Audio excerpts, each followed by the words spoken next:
بسم اللہ الرحمن الرحیم نحمدہ و نصلی علی رسول الکریم اما بعد۔ ابھی رمضان المبارک کا مہینہ گزرا اور ماشاءاللہ خیر و عافیت کے ساتھ یہ پورا مہینہ گزر گیا اور شوال کا مہینہ شروع ہوا ہے اور پوری دنیا کے مسلمانوں نے کل عید الفطر منایا اور انتہائی خوشی کے ساتھ مسلمانوں نے آپسی بھائی چارے کے ساتھ اور میل محبت کے ساتھ عید الفطر منائی۔ لیکن جو ملک کی موجودہ صورتحال ہے، لاک ڈاؤن اور اس صورت کے اندر جو طرح طرح کی پریشانیاں اور مسائل سے ملک کے حالات دوچار ہے، اس صورت کے اندر ہم سب جن حالات سے گزر رہے ہیں ان حالات کے اندر ہم سب کو غور و فکر کرنے کی ضرورت ہے کہ کس طریقے سے مسلمان مل جل کر کے زندگی گزاریں اور پوری انسانیت کس طریقے سے انسانیت کے ساتھ پورے ان مسائل سے ہم نمٹ سکیں، کیونکہ آج پوری دنیا میں طرح طرح کا بھوک کا مسئلہ ہے اور لوگوں کے علاج و معالجے کا مسئلہ ہے اور اس سلسلے کے اندر بہت سارے مسائل ہیں۔ ان تمام مسائل کے سلسلے میں صرف واحد حل یہ ہے کہ ہم آپس میں میل محبت کے ساتھ مل جل کر کے اور فرقہ پرستی سے اوپر اٹھ کر کے آپس میں تمام مذاہب سے اوپر اٹھ کر کے ایک دوسرے کا تعاون کریں۔ جیسا کہ آج کی سرکار ہر محاذ پر ناکام نظر آ رہی ہے اور طرح طرح کے جو پرواسی ہیں ایک جگہ سے دوسری جگہ جا رہے ہیں، ان کے سامنے طرح طرح کے مسائل ہیں، ان کے سامنے کھانے پینے کا مسئلہ ہے اور بیماری کا مسئلہ ہے، کتنے لوگ راستے میں مر گئے، لیکن آج سرکار ان تمام مسائل کو حل کرنے میں اور مسائل سے نمٹنے میں مشکلات سے دوچار ہے۔ اس لیے آج ہم کو آگے کیا کرنے کی ضرورت ہے، کیونکہ آج بہت سارے مسائل ہیں۔ ان مسائل کے سلسلے میں انشاءاللہ ہمارے سامنے مفید اور کارآمد باتیں آئیں گی اور ہمارے درمیان مفتی انور علی صاحب موجود ہیں، انشاءاللہ اس سلسلے میں ضروری وضاحت کریں گے۔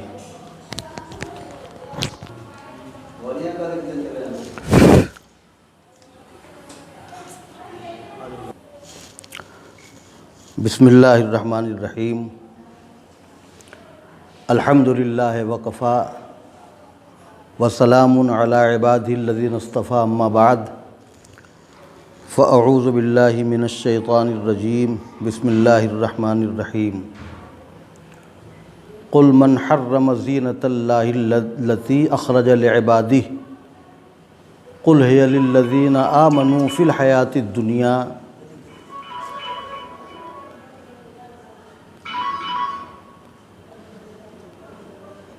قل ہی للذین آمنوا فی الحیاۃ الدنیا خالصۃ یوم القیامہ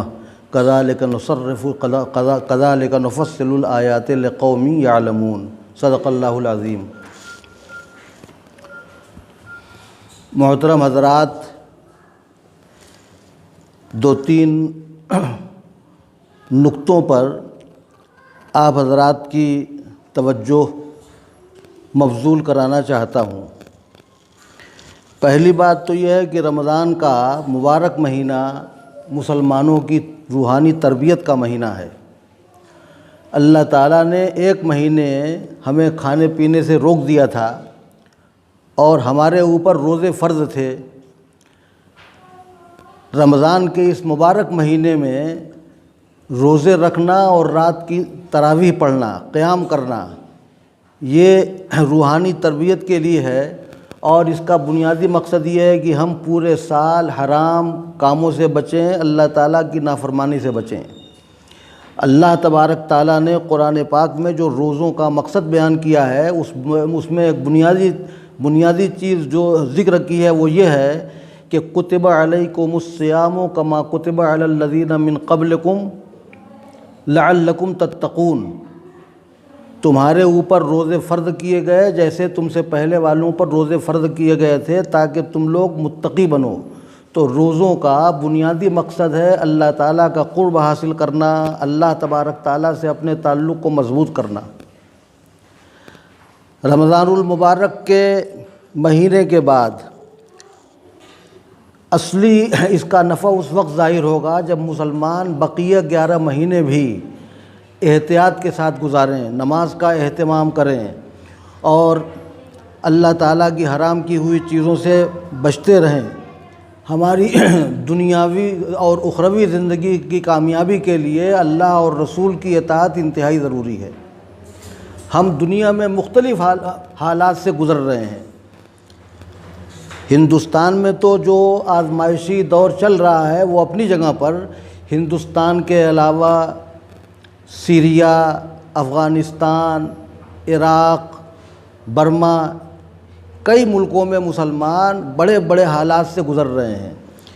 ہم ہندوستانی مسلمانوں کی یہ ذمہ داری ہے کہ اپنے ان بھائیوں کو اپنی دعاؤں میں فراموش نہ کریں، اور ان کی تکلیفوں کو بھی ہم برابر محسوس کرتے رہیں، ان کے لیے ضرور دعائیں کرتے رہیں۔ اللہ تعالیٰ سے ان کی پریشانیوں کے دور ہونے کے لیے جو بھی کوشش ہو سکتی ہے ہمیں کرنا چاہیے۔ حقیقت یہ ہے کہ ہم سب کے لیے کامیابی کا بنیادی راستہ ہے اللہ پر ایمان، آخرت پر ایمان اور تقدیر پر ایمان۔ دنیا کے مذاہب کا جب مطالعہ کیا جاتا ہے تو معلوم ہوتا ہے کہ ہر مذہب کی بنیادی تعلیمات میں یہ چیزیں موجود ہیں۔ حضرت موسیٰ علیہ السلام جو یہودیوں کے مشہور پیغمبر ہیں، حضرت عیسیٰ علیہ السلام جو عیسائیوں کے مشہور پیغمبر ہیں، اور جنہیں اللہ تبارک تعالیٰ نے تورات اور انجیل آسمانی کتابیں دی ہیں، ان آسمانی کتابوں میں ان تمام بنیادی باتوں کا تذکرہ تھا۔ آج یہ دونوں قومیں دنیا میں موجود ہیں۔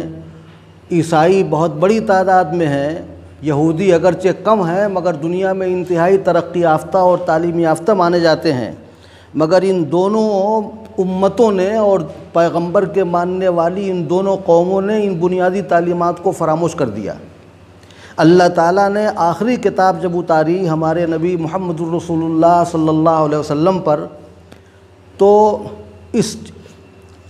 اعلان کے ساتھ اتارا کہ یہ کتاب پچھلی کتابوں کی تصدیق کرنے والی ہے اور پچھلی کتابوں کی محافظ ہے۔ ان پچھلی کتابوں میں جو بنیادی باتیں تھیں عقیدے سے متعلق اور آخرت سے متعلق، وہ ساری باتیں قرآن پاک میں بیان کی گئی ہیں، اور قیامت تک کے لیے قرآن پاک میں ان کو محفوظ کر دیا گیا۔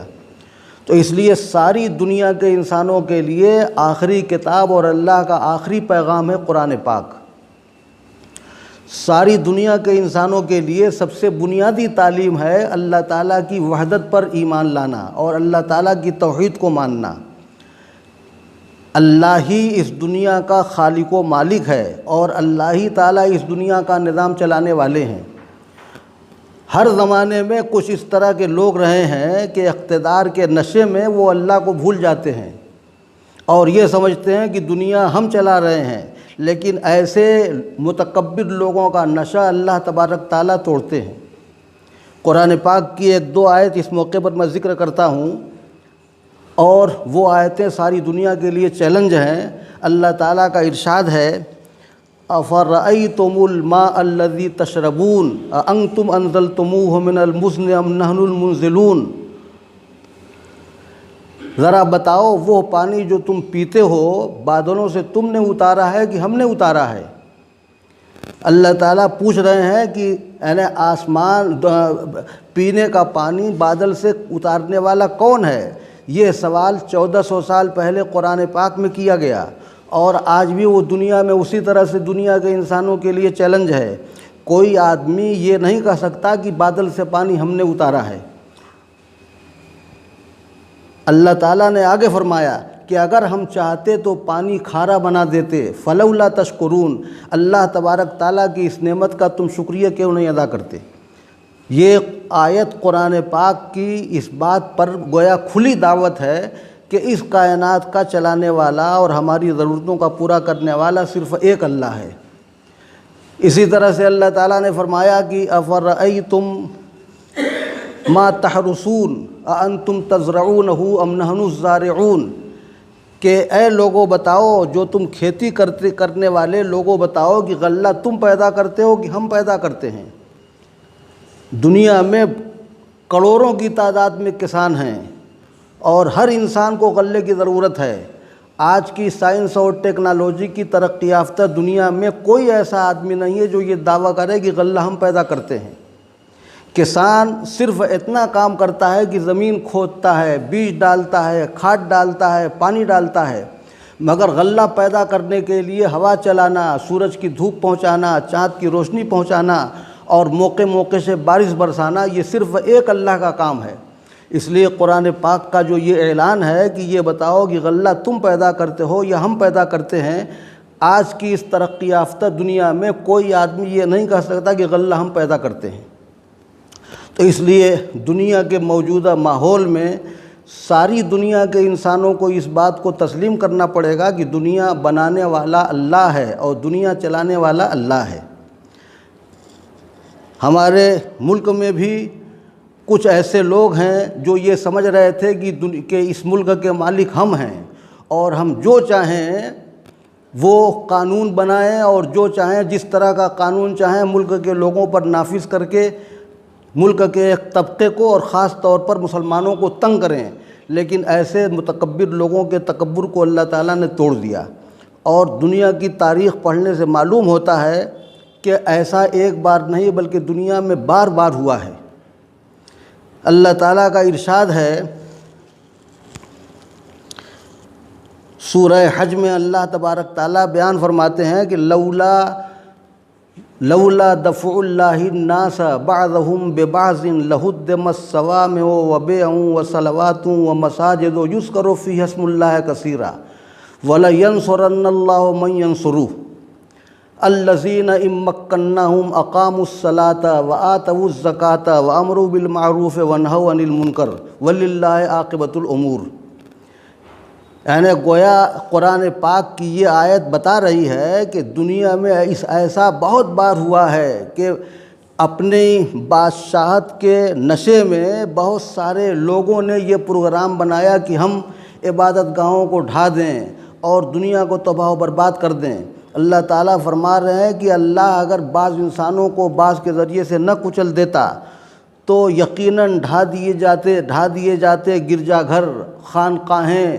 اور مدرسے اور وہ مسجدیں جہاں خوب اللہ کا ذکر کیا جاتا ہے، اور اللہ ضرور مدد کرے گا ان لوگوں کی جو اللہ تعالیٰ کی مدد کریں گے۔ اللہ تعالیٰ کی مدد کرنے کا مطلب ہے اللہ کے دین کی مدد کرنا۔ اور پھر آگے فرمایا کہ اللہ ایسے لوگوں کی مدد کرتا ہے کہ جو حکومت پانے کے بعد نماز قائم کرنے والے ہوں، زکوٰۃ دینے والے ہوں، بھلائیوں کا حکم کرنے والے ہوں اور برائیوں سے روکنے والے ہوں۔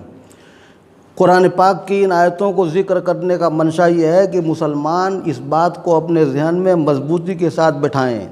اور دنیا کے لوگ بھی اس بات کو خوب غور سے سنیں کہ دنیا اللہ تعالیٰ کی ہے اور دنیا کا نظام بھی اللہ ہی تعالیٰ چلاتے ہیں۔ ہمیں رمضان کے اس مبارک مہینے کے بعد اس مبارک مہینے سے یہ سبق ضرور حاصل کرنا چاہیے کہ جیسے رمضان کے ایک مہینے میں ہم نے اللہ کا حکم مان کر کے کھانا پینا چھوڑا،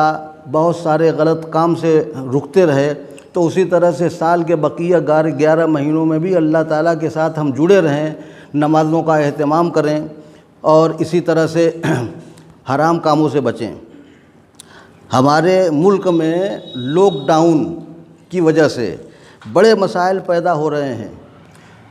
تقریباً 12 کروڑ مزدور بے روزگار ہو گئے اور پورے ملک میں اس وقت بیکاری ہے، بے روزگاری ہے، اور کروڑوں لوگ اس وقت اپنی روزی روٹی کے لیے محتاج ہیں۔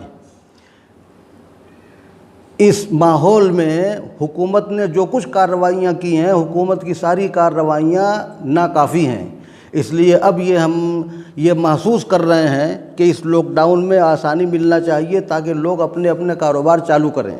اور خاص طور پر عبادت گاہوں پر جو پابندی لگائی گئی ہے وہ پابندی ضرور ہٹانی چاہیے۔ امریکہ کے صدر نے اعلان کر دیا ہے کہ ہم اپنے ملک کی تمام عبادت گاہوں کو کھولیں گے، اور اگر کوئی گورنر کھولنے میں رکاوٹ ڈالے گا تو ہم ویٹو کریں گے۔ اس وقت ہم یہ انتہائی گویا ہمارے لیے صدمے کا موقع ہے کہ رمضان کے اس مبارک مہینے میں ہماری مسجدیں خالی رہیں، ہم بہت ساری جگہوں پر جمعے سے محروم رہے، اور عید کی نماز جس طرح سے عید گاہوں میں شان و شوکت کے ساتھ ادا کی جاتی تھی اس سے بھی ہم محروم رہے۔ اس لیے ہم اپنی حکومت سے بھی یہ مطالبہ کر رہے ہیں کہ جیسے امریکہ کے صدر نے اعلان کیا ہے عبادت گاہوں کو کھولے جانے کا، ہمارے ملک کے حکمراں بھی اس نقطے پر غور کریں اور مذہبی عبادت گاہوں کو وہ آزاد کریں اور وہاں عبادت کرنے کی، ہر مذہب کے ماننے والوں کو عبادت کرنے کی اجازت دیں۔ ایمان والوں کے لیے یہ بہت بڑی خوشخبری ہے قرآن پاک میں کہ دنیا میں اللہ تعالیٰ کی طرف سے جو رزق اترتا ہے اور جو اللہ کی طرف سے نعمتیں اترتی ہیں وہ حقیقت میں ایمان والوں کے لیے اترتی ہیں، ایمان والوں کے طفیل میں اور دوسرے لوگوں کو ملتی ہیں۔ سورہ اعراف کی آیت میں نے پڑھی ہے کہ اے نبی آپ کہیے قل من حرم زینۃ اللہ التی اخرج لعبادہ قل ہے للذین آمنوا فی الحیات الدنیا خالصۃ یوم القیامہ۔ اے نبی آپ کہیے کہ اللہ تعالیٰ کی اتاری ہوئی زینت کی چیزوں کو اور اللہ تعالیٰ کے اتارے ہوئے پاکیزہ رزق کو کس نے حرام کیا؟ اللہ تبارک تعالیٰ کی حلال کی ہوئی چیزوں کو حرام کرنے کا کسی کو حق نہیں پہنچتا، اور یہ اللہ کی اتاری ہوئی نعمتیں دنیا میں تو سب کے لیے ہیں مگر حقیقت میں یہ اترتی ہیں ایمان والوں کے لیے، ایمان والوں کے طفیل میں دوسروں کو ملتی ہیں، اور آخرت میں اللہ تبارک تعالیٰ ان نعمتوں کو خاص کر دیں گے ایمان والوں کے لیے۔ مسلمان جو تصور رکھتا ہے آخرت کا اور عقیدہ رکھتا ہے آخرت کا اور تقدیر کا اور اللہ تبارک تعالیٰ پر ایمان کا، اس کا ایک بہت بڑا نتیجہ آج کے زمانے میں ظاہر ہو رہا ہے کہ جب ساری دنیا کے لوگ دہشت میں مبتلا ہیں کرونا کی وجہ سے، مسلمانوں میں کہیں اس طرح کی دہشت نہیں ہے، اس لیے کہ مسلمان یہ جانتا ہے کہ کسی بیماری کے جراثیم میں یہ طاقت نہیں ہے کہ وہ زبردستی کسی آدمی کو لگ جائے۔ اللہ تعالیٰ کا حکم ہوگا تو ایک آدمی بیمار آدمی کے جراثیم دوسرے کو لگیں گے، اور اللہ تعالیٰ کا حکم نہیں ہوگا تو کسی بیمار کے جراثیم دوسرے کو نہیں لگیں گے۔ اور مسلمان تقدیر پر ایمان رکھتا ہے کہ ہماری تقدیر میں جو کچھ لکھا ہوگا اس کو کوئی ٹال نہیں سکتا۔ پیارے نبی محمد الرسول اللہ صلی اللہ علیہ وسلم پر بھی حالات آئے، نبیوں پر آزمائشیں آئیں۔ اللہ تعالیٰ کے نے اپنے نبی صلی اللہ علیہ وسلم سے قرآن پاک میں کہا، قرآن پاک میں بہت صاف لفظوں میں اللہ تعالیٰ نے اپنے نبی سے یہ کہا کہ قُل لَن يُصِيبَنَا إِلَّا مَا كَتَبَ اللَّهُ لَنَا هُوَ مَوْلَانَا وَعَلَى اللَّهِ فَلْيَتَوَكَّلِ الْمُؤْمِنُونَ کہ اے نبی آپ کہہ دیجئے کہ اللہ تعالیٰ کی طرف سے جو کچھ لکھا ہوا ہے وہ ہم کو پہنچ کر رہے گا، اللہ ہمارے آقا ہیں اور بھروسہ کرنے والوں کو اللہ ہی پر بھروسہ کرنا چاہیے۔ تو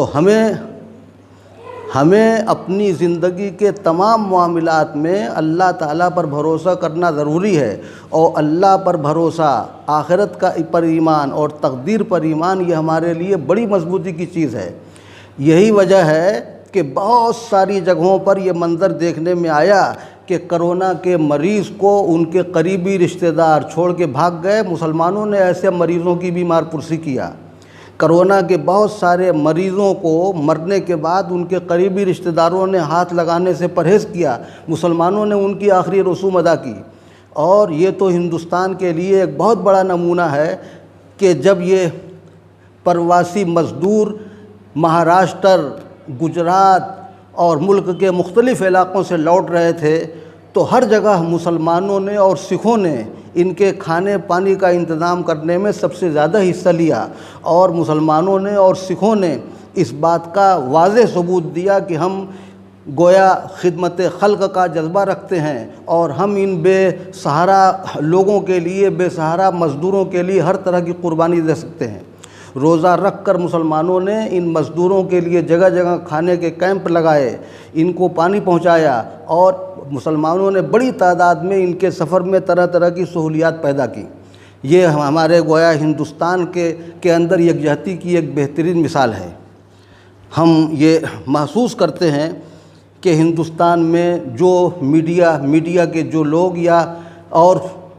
فرقہ پرست طاقتیں جو چاہتی تھیں ہندو اور مسلمانوں کے درمیان تفریق پیدا کرنا، مسلمانوں نے اور سکھوں نے اپنے طریقہ کار سے ان کے تمام پروگرام پر پانی پھیر دیا، اور پھر ہندوستان میں ہندو اور مسلمان سارے لوگ مل کر کے ہندوستان میں جینے کا حوصلہ رکھتے ہیں اور جینے کا گویا ایک طرح سے جذبہ رکھتے ہیں۔ فرقہ پرست طاقتوں کی فرقہ پرستی کے تمام کارناموں کو ان کوششوں نے ملیامیٹ کر دیا۔ ہم اپنے مسلمان بھائیوں سے اور سارے لوگوں سے یہ گزارش کریں گے کہ مہاماری کے اس دور میں ہم محکمہ صحت اور پرشاسن کے مشوروں پر عمل کریں اور اسی کے ساتھ ساتھ ہم یہ گزارش کریں گے کہ ہماری مسجدوں میں ہم کو نماز پڑھنے کی پورے طور پر آزادی کے ساتھ نماز پڑھنے کی اجازت دی جائے. تعلیم گاہوں کے کھولنے کے لیے بھی جو احتیاطی تدابیر ہیں، احتیاطی تدابیر کے ساتھ ان کو کھولنے کی اجازت دی جائے تاکہ ہم اپنے بقیہ کام کو، اپنے ادھورے کام کو آگے بڑھا سکیں. یونیورسٹی اور کالج اعلان کر رہے ہیں جولائی سے اپنے امتحانات کا. ہم مدرسے کے لوگ بھی یہ چاہیں گے کہ ہمارے مدرسوں کو بھی کھولنے کے لیے جلد از جلد سرکار کی طرف سے کوئی اعلان آئے تاکہ ہمارا کام بھی آسانی کے ساتھ وقت کے ساتھ چالو ہو اور ہم اپنی تمام ذمہ داریاں پوری کر سکیں. اور اسی طرح سے ہمارے جو سارے کاروبار بند ہیں ان کاروبار کے سلسلے میں بھی سرکار کو سنجیدگی کے ساتھ غور کرنا چاہیے تاکہ ملک کی اقتصادی حالت دھیرے دھیرے لائن پر آئے اور لوگوں کی بے روزگاری اور پریشانی دور ہو. وآخر دعوانا الحمدللہ رب العالمین.